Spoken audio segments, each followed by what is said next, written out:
moi, je suis Sandra Zingfogel. Je suis chargée de mission RH. Alors, chargée de mission, ça veut dire que l'activité principale reste le recrutement. Donc, je suis chargée de recrutement, ce qui veut dire que je source les candidats sur tous les différents job boards et je vais être amenée donc du coup à faire passer aux candidats tous les différents types d'entretiens qu'on va voir ensemble. Et donc, pour vous présenter un petit peu plus d'Avricourt, donc qui est la société que je représente aujourd'hui, nous sommes une société de conseil en ingénierie, ce qui veut dire que nous positionnons nos collaborateurs qui sont en CDI, qui sont des ingénieurs, qui peuvent être en mécanique, en électronique, en logistique, chez nos clients industriels.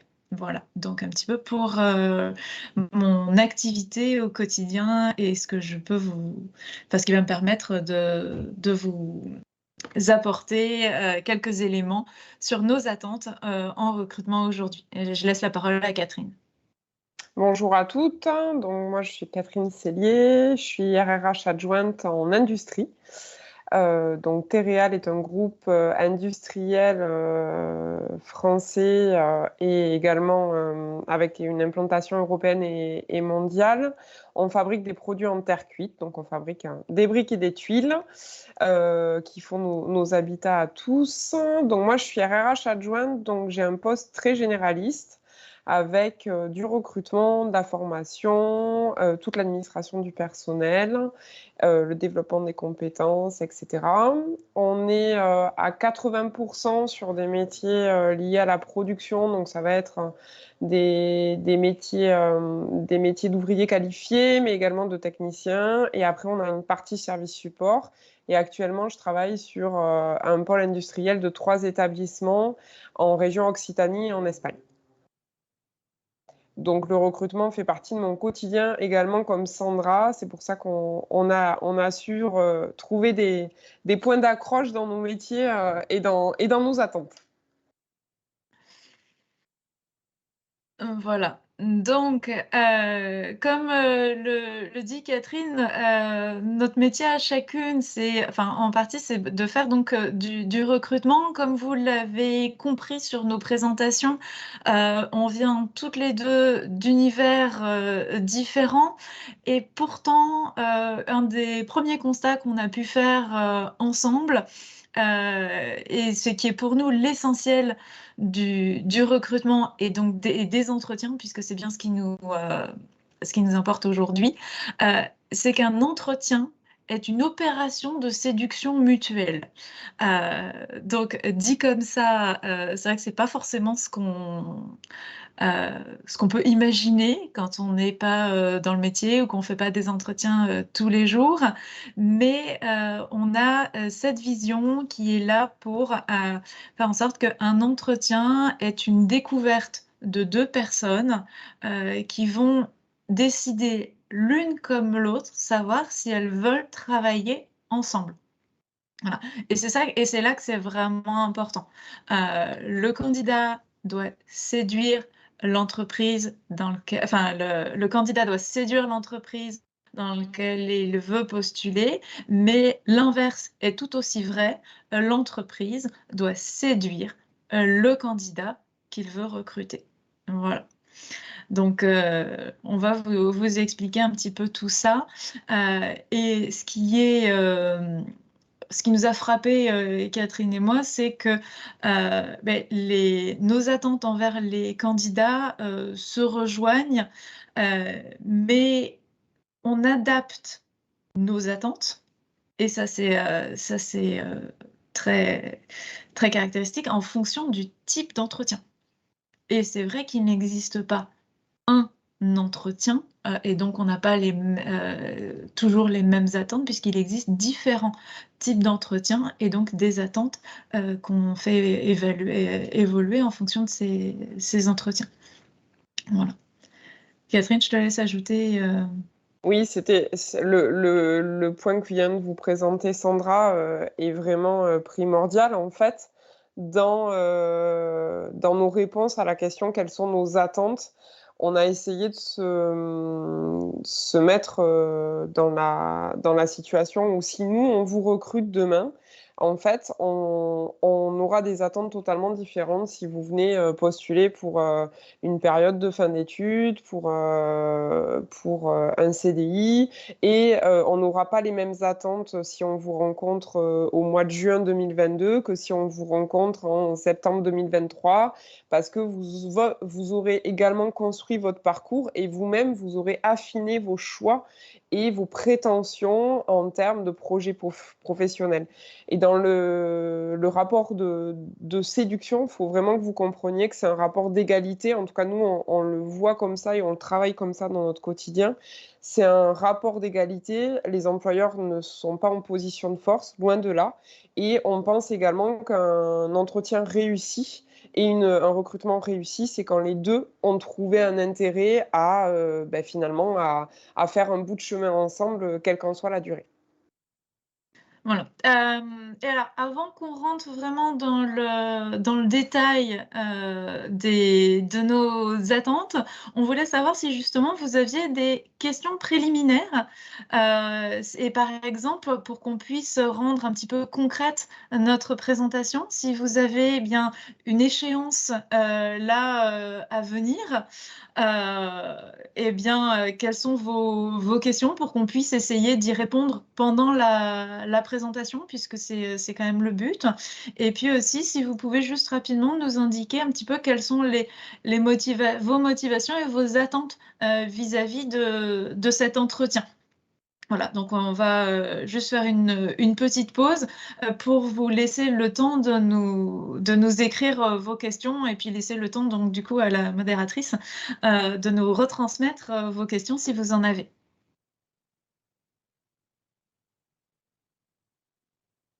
N'hésitez pas, mesdames, du coup, à écrire et je lirai. Je transmettrai sur notre chat interne vos interrogations et du coup vos attentes. C'est souvent difficile de se lancer au début, mais après, il y en aura plein. C'est ça, voilà, parce que et c'est vraiment pour nous, si vous avez des échéances d'entretien et que vous vous posez des questions, comment être prête pour votre entretien, c'est vraiment le moment de nous poser directement ces questions.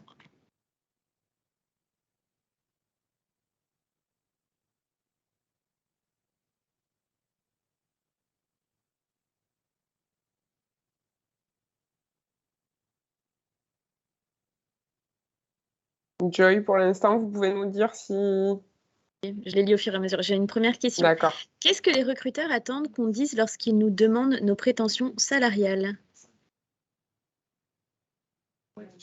Alors, sur les prétentions salariales, effectivement, ce qu'on s'attend, c'est quand on vous pose la question: «Quelles sont vos prétentions salariales?»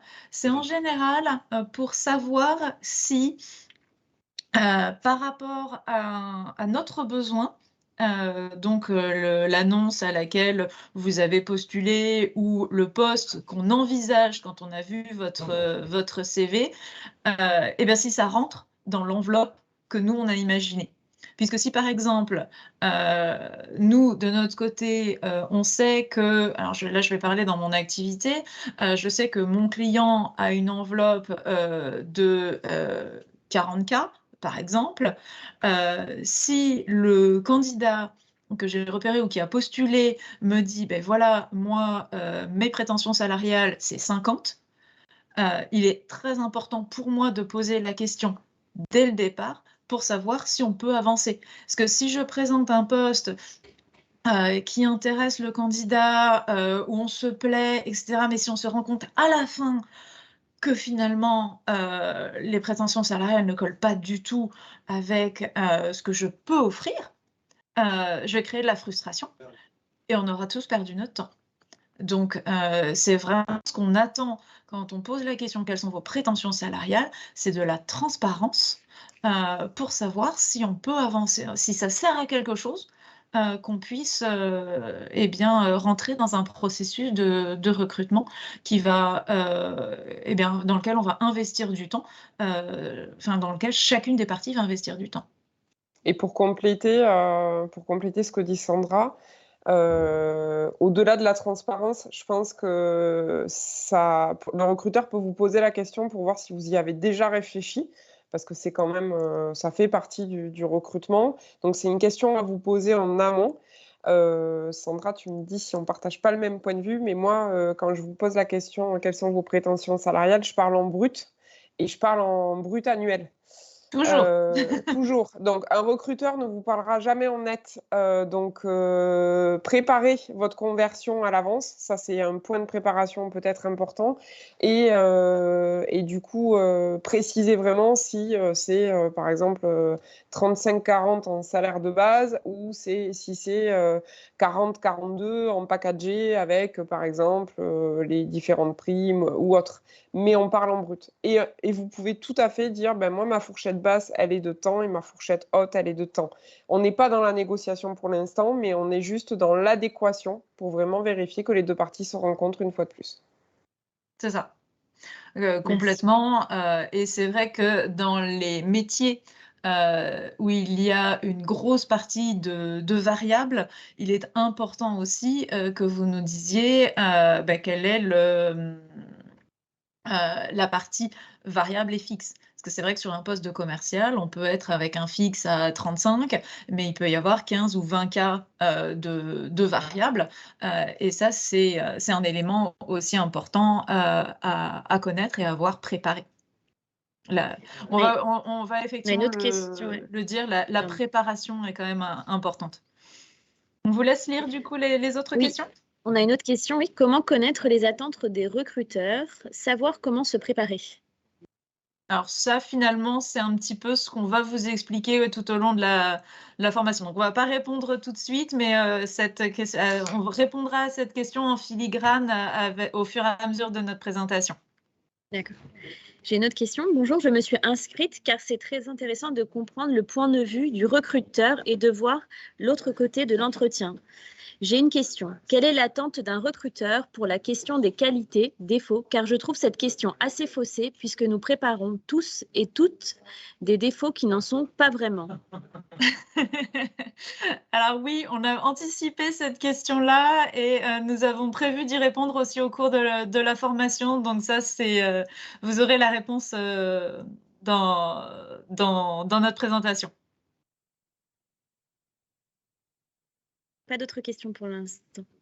Mais OK. ce qu'on peut faire, du coup, c'est commencer sur les différents attendus. Donc, ce qu'on a commencé un peu à vous dévoiler avec Sandra, c'est que on attend des personnes qui viennent en postuler sur une offre, qu'ils adaptent aussi leur discours en fonction du poste proposé et du poste recherché.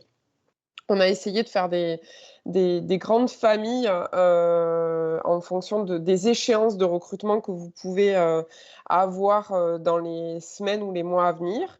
Donc, par exemple, si on s'attarde pour faire un point focus sur une période de stage, donc on va être plutôt sur des personnes qui sont en cours de diplôme ou en fin de cursus, voire même qui vont postuler ou qui vont postuler sur un parcours de formation en alternance. Aujourd'hui, on sait que vous n'avez pas énormément d'expérience professionnelle, ça ne va pas être votre point fort. Donc du coup, nous, recruteurs, on va s'adapter et on va se charger d'aller chercher ce qui nous intéresse derrière dans votre parcours, dans votre début de parcours professionnel. Donc on va chercher de la motivation. On va chercher également de la cohérence. Pour quelles raisons vous avez fait tel choix ou un autre pour, par exemple, le choix de vos études post-bac et pour vos choix concernant également, en fait, votre candidature au sein de notre entreprise. Quel est le lien que vous faites? Quelle est l'histoire que vous voulez nous raconter? Pour quelles raisons vous voulez postuler chez nous? Et puis, on va voir quelle est votre adaptabilité. Donc ça fait aussi partie du challenge d'un stage ou d'une période de fin d'études. Comment vous allez intégrer l'entreprise dans laquelle vous postulez. En termes de savoir-faire, on sait qu'on est souvent notamment pour des personnes qui n'ont pas fait d'alternance avant, on est sur des compétences techniques assez limitées. Néanmoins, ça ne veut pas dire que vous n'avez pas de connaissances. On va aller chercher également de la connaissance, notamment en termes théoriques.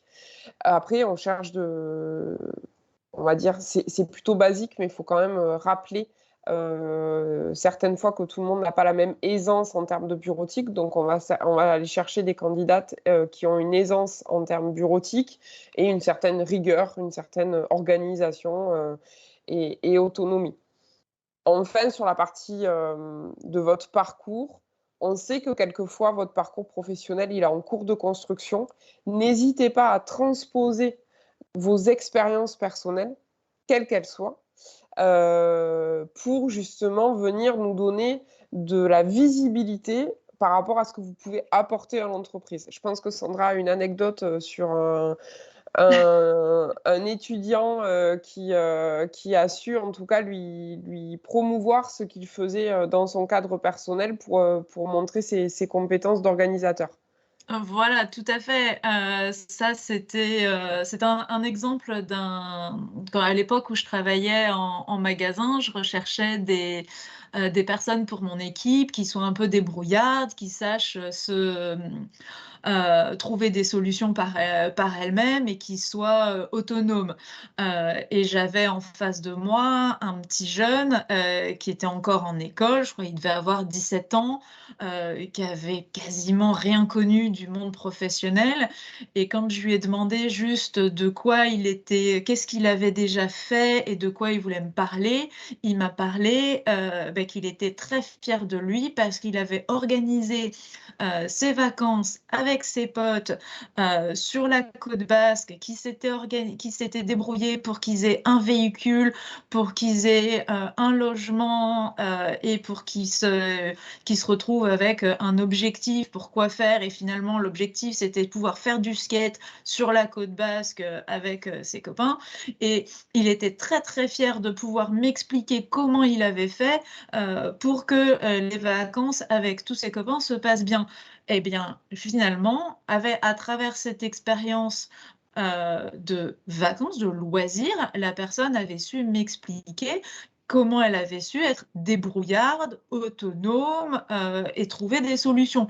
Et finalement, c'était exactement ce que je cherchais. Et cette personne, ce stagiaire, on l'a pris en stage pendant toutes les vacances, pendant plus d'1 an.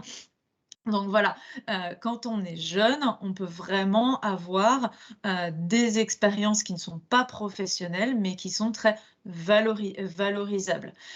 Et autre petite anecdote, et là plutôt dans l'autre sens, quand Catherine vous dit que il est important que vous nous expliquiez le lien que vous faites dans votre choix entre l'entreprise que vous choisissez, votre projet, que vous nous expliquiez la cohérence de votre parcours.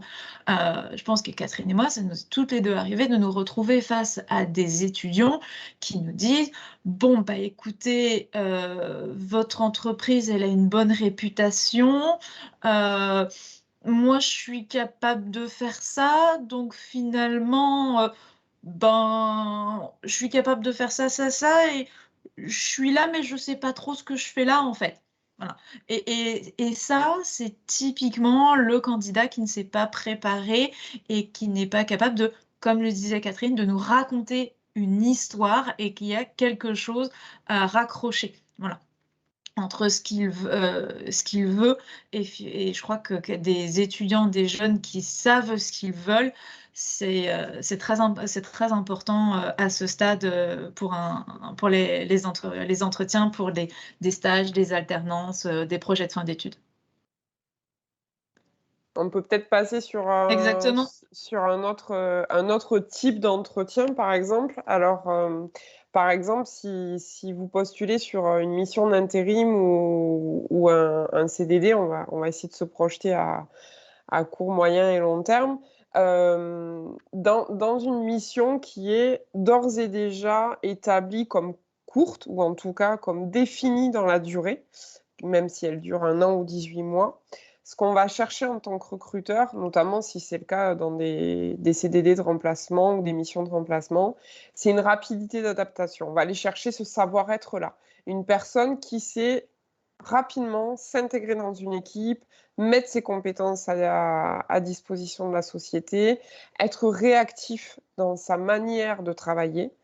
Donc, on va aller surtout chercher ce savoir-être-là, et puis on va aller chercher des compétences techniques, parce que quand on est sur une durée définie, notamment, comme je vous l'ai dit, sur des parties de remplacement, en fait, on n'a pas trop le temps dans une entreprise d'accompagner, ou alors on n'est pas tout le temps staffé pour accompagner de manière très précise. Et donc là, on va aller chercher des compétences techniques précises. Donc, on va aller au profil qui correspond le mieux au poste et qui peut y répondre dans les meilleurs délais.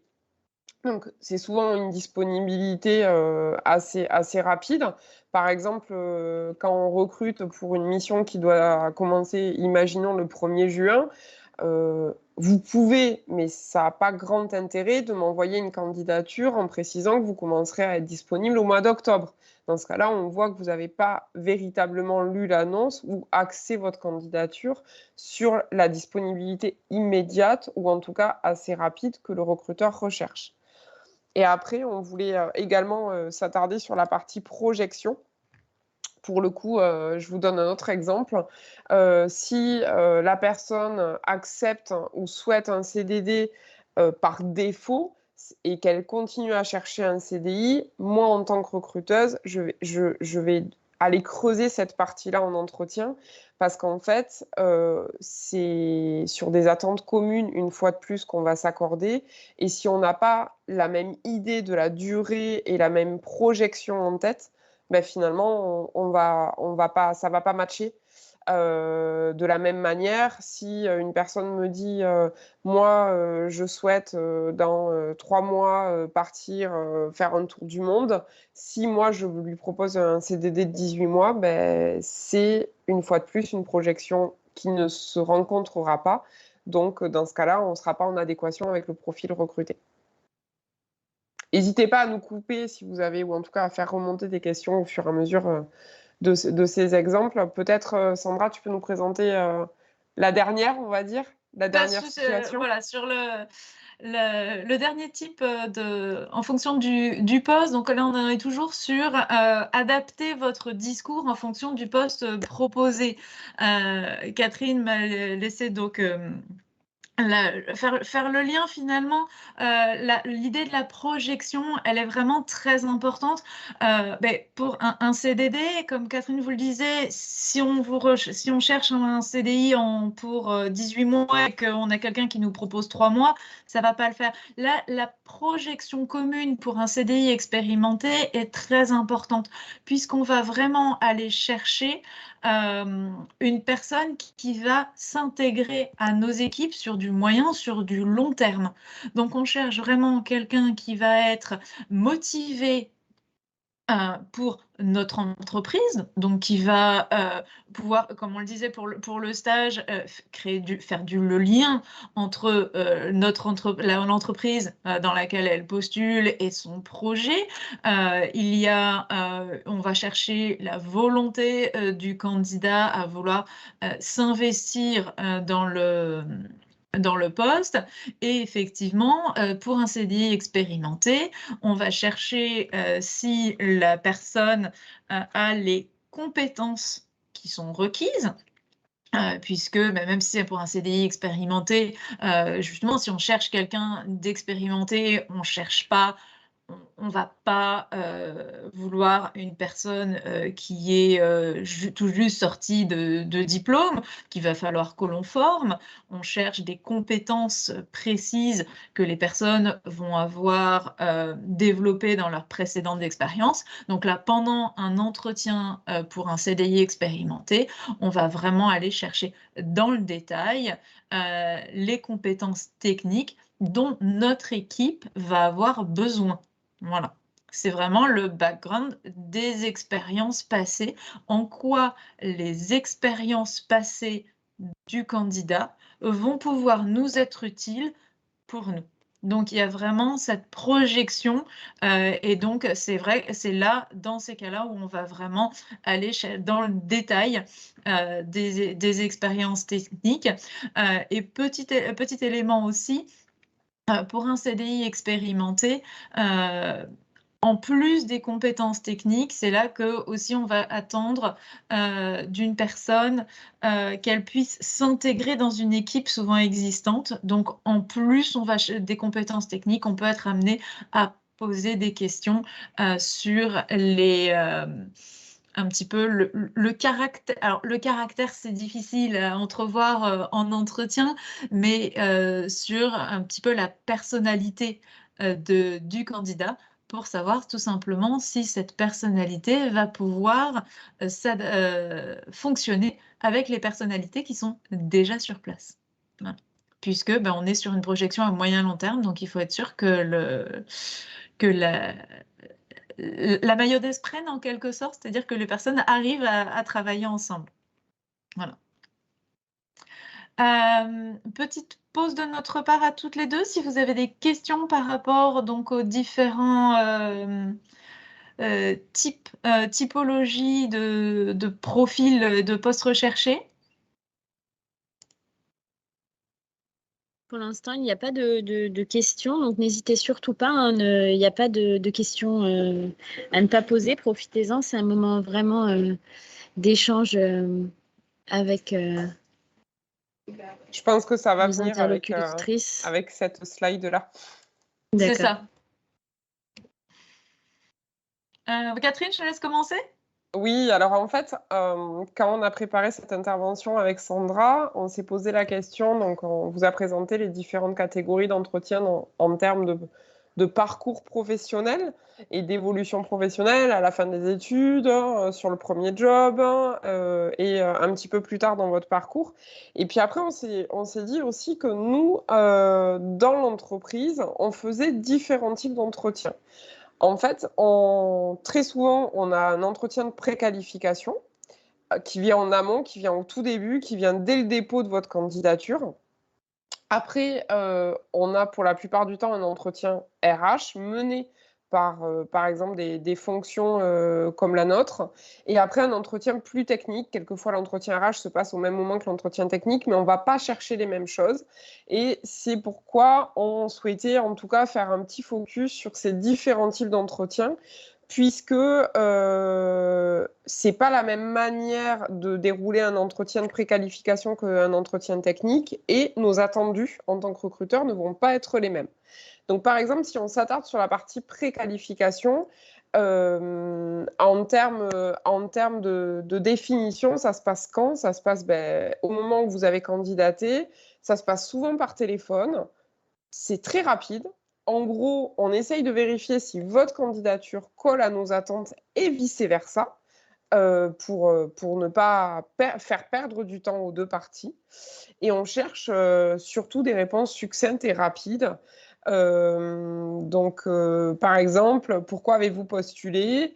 Si on voit qu'il y a un écart ou il y a un trou dans le CV, on va rapidement poser la question de pour quelle raison il y a eu ce changement brutal. Mais sans rentrer dans les détails, on est vraiment là sur une première approche très rapide. Et on va poser la question pour une personne qui est actuellement en poste, pour quelle raison souhaitez-vous quitter le poste actuel? Et enfin, pour donner de la visibilité aux deux, on va poser la question également du process. Où est-ce que vous en êtes, vous, candidate, dans votre process de recrutement? Est-ce que vous avez d'autres pistes en cours? Est-ce que vous en êtes qu'au début? Est-ce que vous passez des entretiens cette semaine?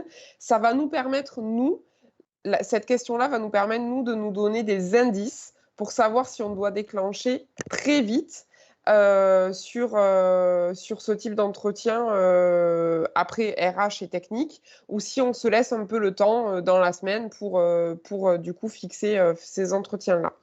On va juste faire une pause avant de vous présenter les différents points abordés lors de la préqualification, parce que Margot vient de nous poser une question. Ouais.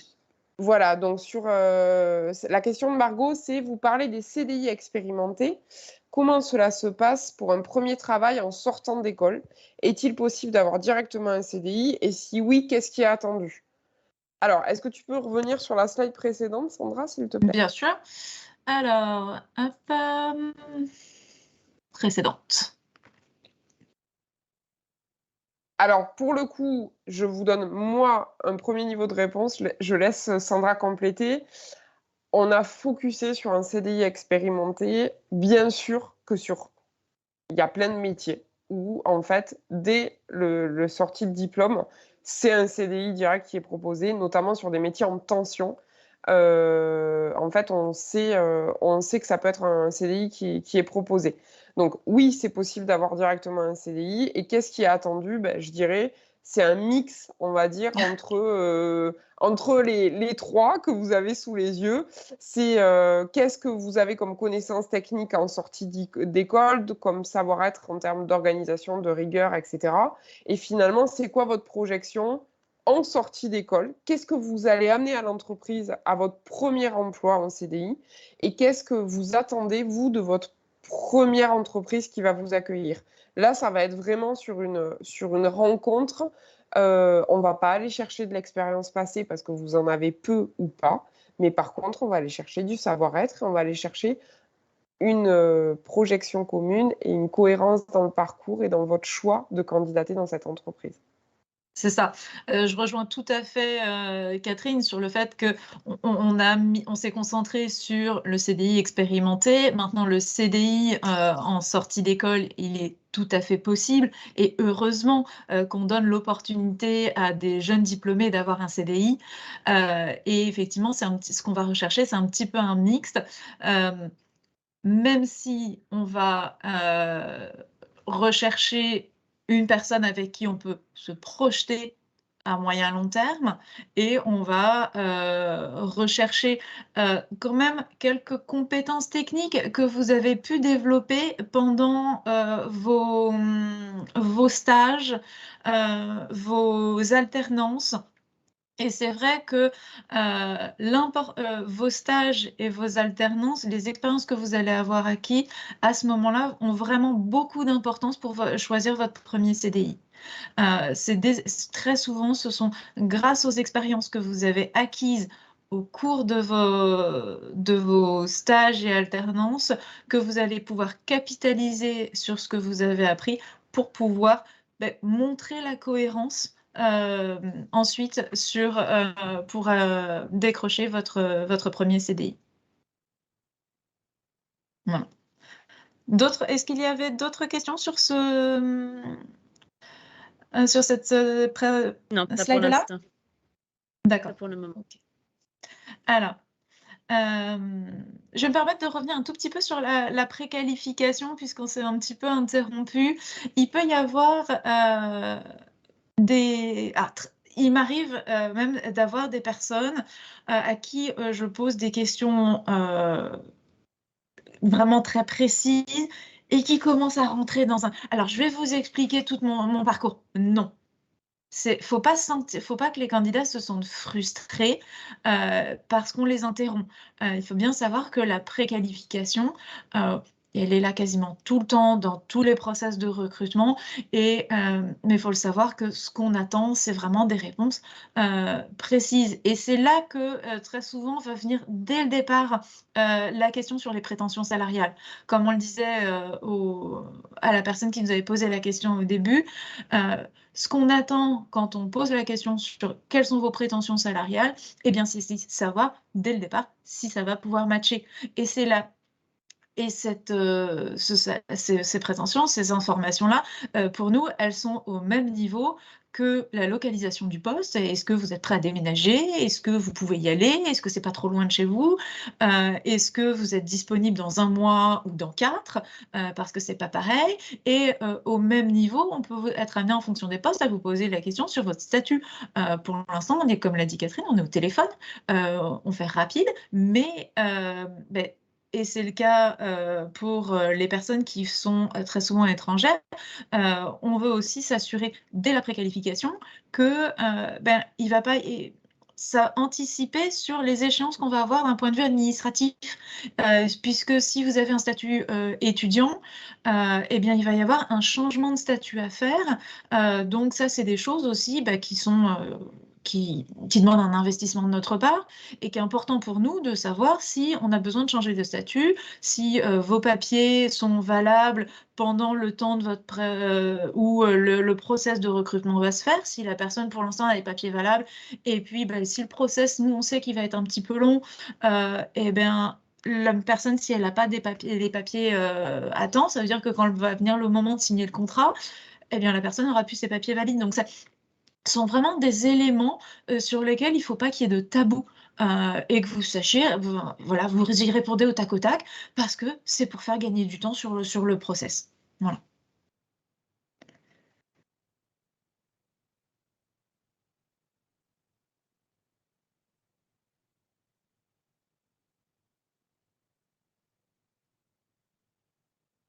Catherine, ton micro a coupé? Merci. Ah voilà, je pense qu'on t'a pas Merci entendu Sandra. depuis le départ. En fait, juste pour compléter, on va poser des questions très précises sur est-ce que vous maîtrisez tel outil?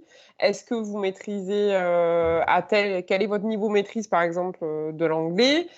C'est des prérequis indispensables. Et Sandra vous l'a dit au début, souvent on se présente et on dit on va faire un entretien de préqualification, ça va durer rapidement 10-15 minutes. Donc, dès que vous entendez préqualification, dites-vous que le recruteur, il n'a pas beaucoup de temps à vous accorder, mais c'est surtout qu'il va vous poser des questions simples, succinctes, et on attend des réponses simples et succinctes. Ça permet aussi de voir si le candidat, il a entendu notre demande, et une personne qui va dérouler son parcours et à qui on va même pas pouvoir dire « arrêtez-vous s'il vous plaît, ce n'est pas ce que j'attends », c'est une personne qui peut-être en fait ne va pas nous donner ce qu'on attend en termes de savoir-être et de manière de se présenter, parce que c'est une personne qui n'aura pas entendu la consigne, entre guillemets, permettez-moi le terme assez scolaire, de ce type d'entretien-là. Donc, entretien de préqualif, allez-y, posez des questions simples et rapides. Voilà. Donc, on passe sur l'entretien RH. Alors, comme l'a dit Catherine au départ, là, on a choisi de les séparer parce qu'ils peuvent être séparés. Il peut arriver que, pour des questions d'agenda ou quoi, l'entretien RH et l'entretien technique soient en un seul. Mais, enfin, voilà. Donc, on est sur un entretien qui peut être déjà en physique ou en visio. C'est vrai que la visioconférence est de plus en plus utilisée. Elle fait gagner beaucoup de temps à tout le monde. L'objectif de l'entretien RH, c'est de vraiment valider l'adéquation du candidat avec l'entreprise pour vérifier si on a des valeurs communes. Comme je vous le disais, si effectivement le candidat va pouvoir s'intégrer aux équipes qui sont sur place. Si les attendus de chacun sont les mêmes. Voilà, c'est vraiment valider les attendus de chacun, nous, ce qu'on attend du candidat. Et comme le disait Catherine, écoutez et répondez clairement aux questions qui sont posées. Voilà, ça c'est vrai que c'est quelque chose qu'on retrouve un petit peu partout, mais répondez véritablement, ne partez pas sur un discours déjà tout préparé, ayez l'oreille et l'attention pour répondre aux questions qui sont posées, puisqu'on va valider, c'est là qu'on valide justement ce qu'on appelle les savoir-être, donc votre attitude. Et c'est là aussi où on va vous donner de la visibilité sur le poste. Très souvent, dans un entretien RH, on va prendre le temps de vous expliquer les choses et donc on attend à ce que vos réponses correspondent à ce qu'on vous a, ce qu'on vous explique. Nous, ça va aussi nous permettre, pendant cet entretien, de lever ce qu'on appelle les points de vigilance. Si on se rend compte que une personne change de poste tous les ans, ça, c'est des points sur lesquels forcément on va s'attarder. On va essayer de savoir pourquoi. Alors, pas plus tard qu'il y a une quinzaine de jours, j'ai eu un candidat qui m'a dit bah, moi, jusque-là, j'aimais bien avoir des CDD pour changer de poste tous les ans. Et puis, parce que entre deux CDD, ça me permettait de partir avec mon sac à dos aux quatre coins du monde. Mais maintenant, j'ai envie de me poser. Voilà, c'est une justification enfin, nous, qui nous permettent de se dire: «Ah bon, OK, il en est là, qu'est-ce qu'il veut?» et cetera. Donc vous a situé, pas mal d'exemples, qu'on aime bien poser. On s'est rendu compte avec Catherine que finalement on avait, relativement le même type, de questions. Une des questions qui revient souvent, nous, c'est: «Racontez-nous une situation dont vous êtes particulièrement fiers». Heu et ça, c'est vrai que ça peut être, pro ou non professionnel. Quand un candidat vous pose ce type de questions, n'hésitez pas, à nous parler de vous. Voilà. L'entretien RH, comme on vous a dit, c'est pour valider des savoir-être. Donc c'est pour que vous nous parliez de vous, et quand on dit parler de vous, c'est votre expérience et on l'a dit déjà, précédemment, mais votre expérience ne s'arrête pas à vos stages, à vos alternances, à vos expériences professionnelles. C'est vraiment tout un ensemble. Voilà. Autre, question, classique, hem, une personne va être plus, facilement nous poser des questions, enfin nous raconter sur ce qu'elle a réussi.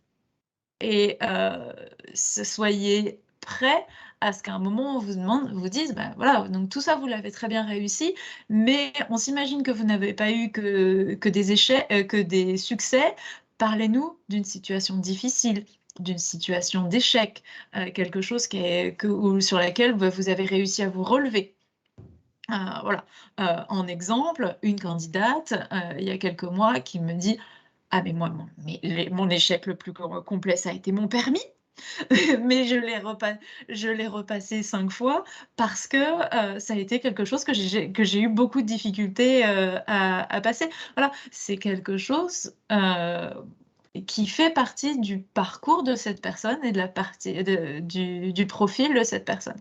C'est vraiment, important. Catherine, du coup, je te laisse reprendre la main sur, les types de questions qu'on aime bien poser. Oui, après, donc de la même manière qu'on peut vous poser la question, d'une situation d'échec, qui vous a permis finalement de vous connaître vous-même ou de rebondir, on peut également vous poser la question, qu'est-ce que vous n'avez pas aimé dans vos précédentes expériences, dans vos précédents postes ou dans vos précédents stages? Et on peut également se projeter en se disant: «Pour quelles raisons vous venez chez nous, pardon. Qu'est-ce qui ferait la différence?» Moi, j'aime bien poser cette question-là. Imaginons, la candidate me dit: «Je passe un autre entretien demain matin». OK, dans le monde idéal, les 2 entreprises dont la mienne, on vous offre le job que vous voulez au salaire que vous voulez, équivalent. Qu'est-ce qui fera la différence? Pourquoi vous viendriez chez nous? Pourquoi vous iriez chez le concurrent? Commencez à réfléchir à ces questions-là. Heu, Elles peuvent vous être posées. Il n'y a pas de bonne ou mauvaise réponse. Bon, c'est sûr que c'est mieux de dire que vous allez aller chez la personne que vous avez en face à ce moment-là. Mais en tout cas, n'hésitez pas à donner pour vous le critère qui va être déterminant, soit pour venir, soit pour rester. Alors on l'a écrit, d'une manière assez simple. C'est quoi l'élément qui fait waouh?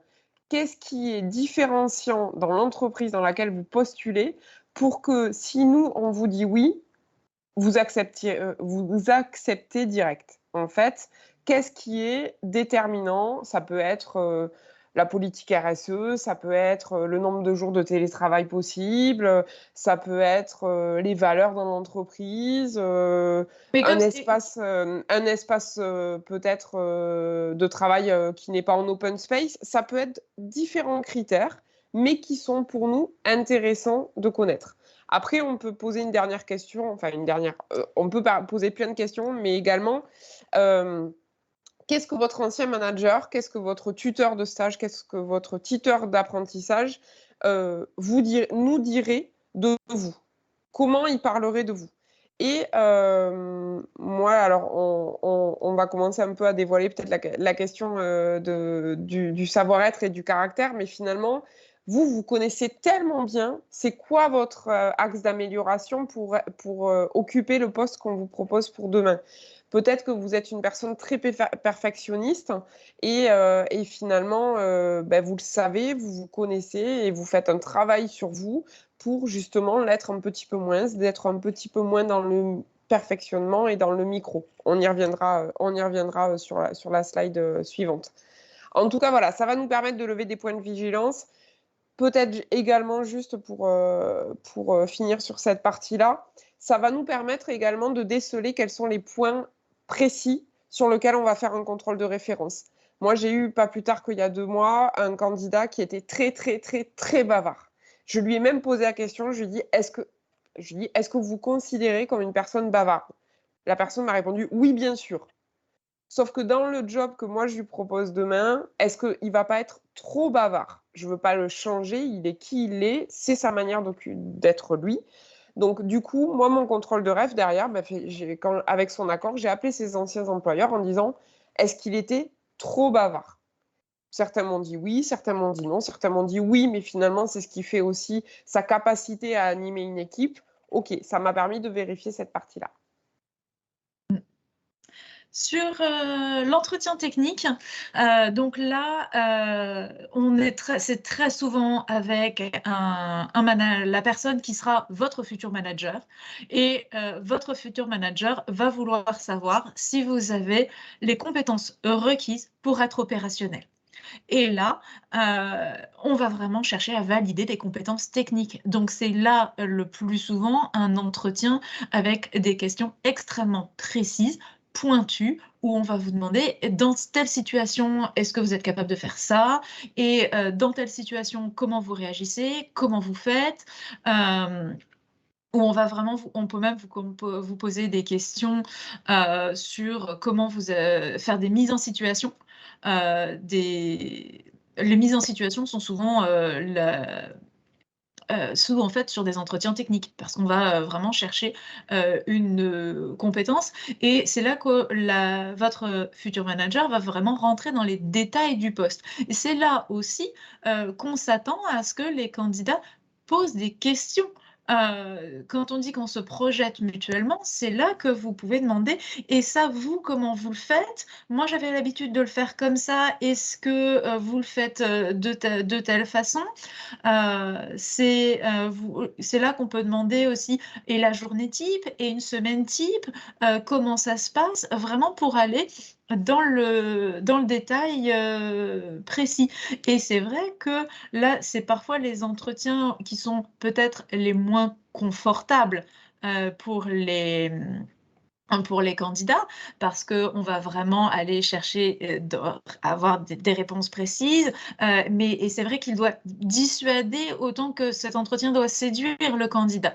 Puisque si on se rend compte d'un côté comme de l'autre que soit on n'est pas capable de répondre aux attentes du recruteur, ou alors que le recruteur, c'est là qu'il va savoir est-ce que le candidat va être capable de faire ce que j'attends. Donc, dans les questions très concrètes, on va être vraiment relative à vos expériences et à vos compétences. Et comme on dit, ce qu'on attend, c'est que les personnes se mouillent, c'est-à-dire cette fameuse chasse au on.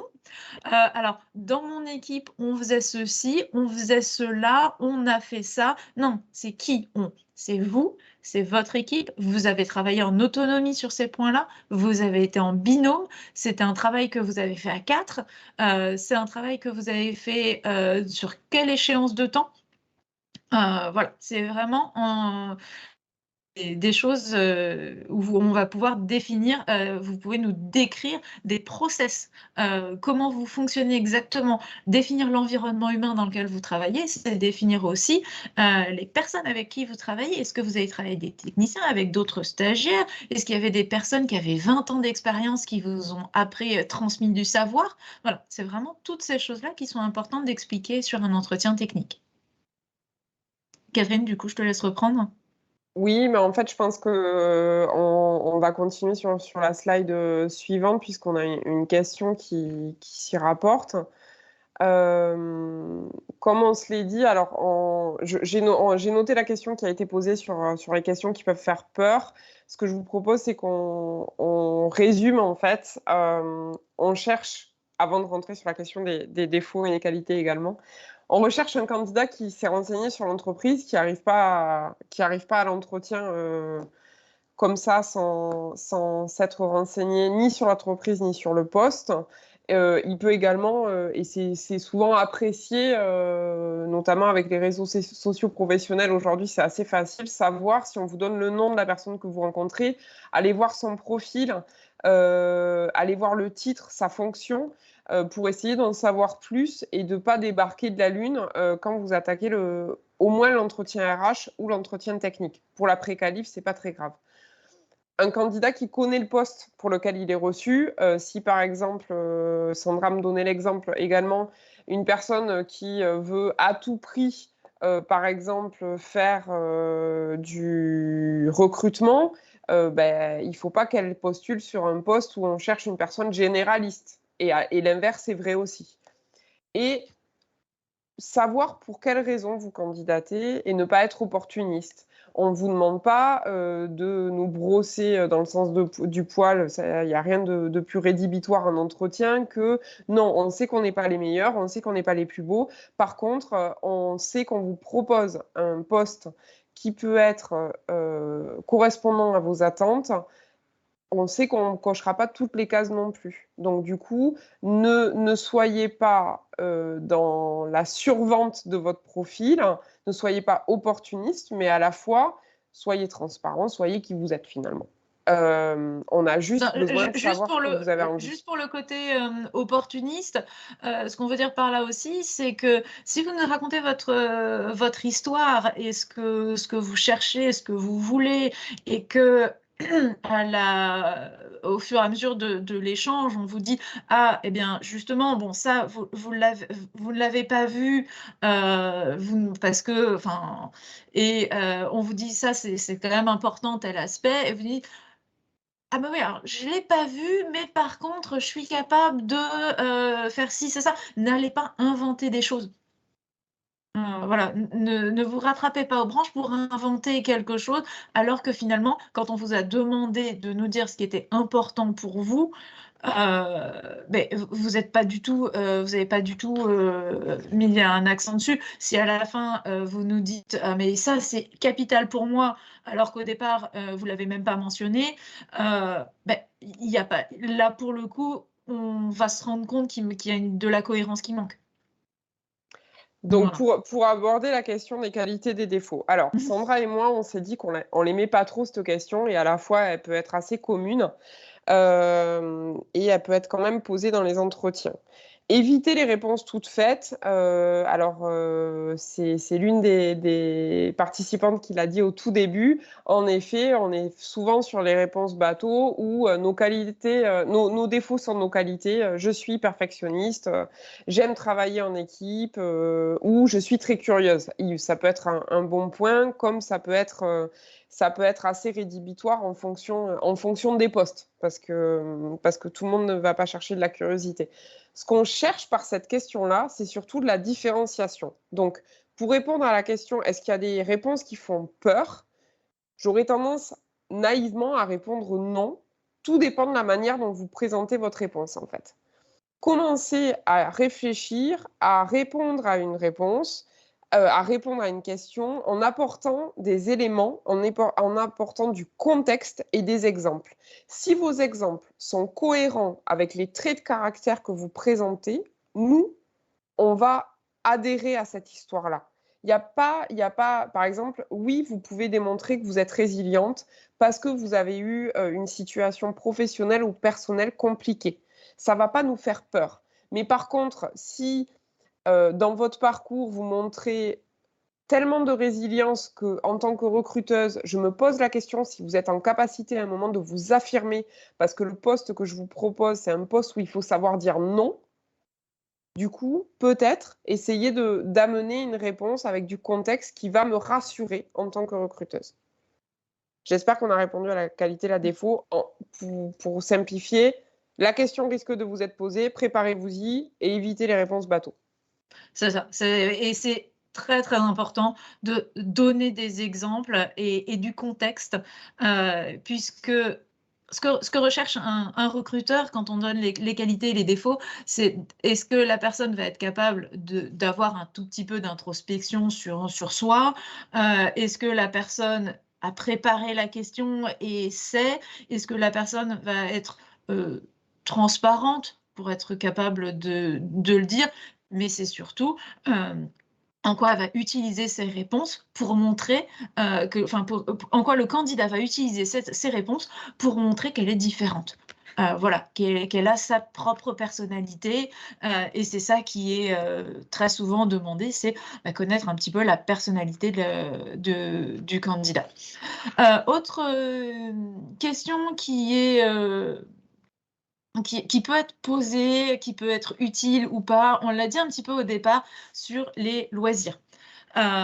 Vos loisirs peuvent avoir de l'importance au départ sur un début de carrière parce que vous êtes président d'une asso ou simplement parce que vous avez une activité que vous pratiquez depuis 10 ans et donc c'est vraiment quelque chose d'important pour vous.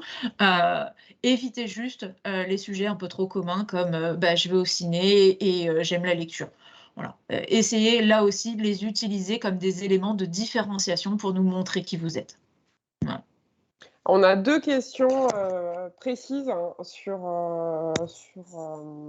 2 participantes, pardon. Je vais prendre celle du perfectionnisme. La question qui nous est posée, c'est question naïve et un peu précise, mais mon défaut réel est le perfectionnisme. Est-ce que je dois le mentionner? Alors, je ne sais pas qui l'a posée, mais en tout cas, je suis un peu comme ça. Donc, moi, j'ai travaillé cette question-là pour moi-même. Et par exemple, ma manière d'y répondre, c'est de dire, j'ai tendance à avoir une vision très micro dans mes expériences et dans mes expériences et dans ma manière de travailler. Aujourd'hui, je sais que ça peut être une perte de temps et d'efficacité, donc je développe de plus en plus une vision macro qui m'aide à aborder certains sujets et certaines situations de travail avec le recul nécessaire et je pèse souvent le gain effort pour justement pas être perfectionniste là où ça ne le nécessite pas. Moi, j'aurais tendance à faire une réponse avec ce contexte-là pour illustrer le perfectionnisme, mais sans utiliser le mot perfectionnisme. Sandra, une question sur le télétravail? Alors pour le coup, vu que j'ai la présentation, je vois pas les questions. Alors, quand faut-il parler du télétravail? Faut-il en discuter dès l'entretien de préqualification ou plus tard? Si la personne veut du télétravail, vaut mieux le faire dès la précale. Je partage tout à fait. On a les mêmes réponses. Si c'est vraiment un point primordial pour vous, pas de souci, allez-y. De toute façon, sinon vous développerez de l'amertume. C'est ça. Ouais, non, ça fait partie des choses où il faut verrouiller dès le départ si on peut aller plus loin. Ça n'a rien d'évoquer les choses à la fin. Je pense de toute façon, au cours de cette présentation, et je pense qu'on va conclure, il nous reste 1 minute, l'idée, c'est de vous dire, soyez transparents, essayez de vous dire que vous pouvez nous séduire autant que nous, on doit vous séduire. C'est vraiment un rapport d'égalité. La question a été posée au début, comment on peut se préparer à un entretien? Tout simplement par des exemples de questions. Si vous avez des questions encore plus précises, je pense que vous saurez nous retrouver l'une et l'autre sur Sur LinkedIn LinkedIn, sur les réseaux. pour venir justement aller chercher un petit peu plus de concret dans vos cas personnels. Ne répondez pas avec le « on ».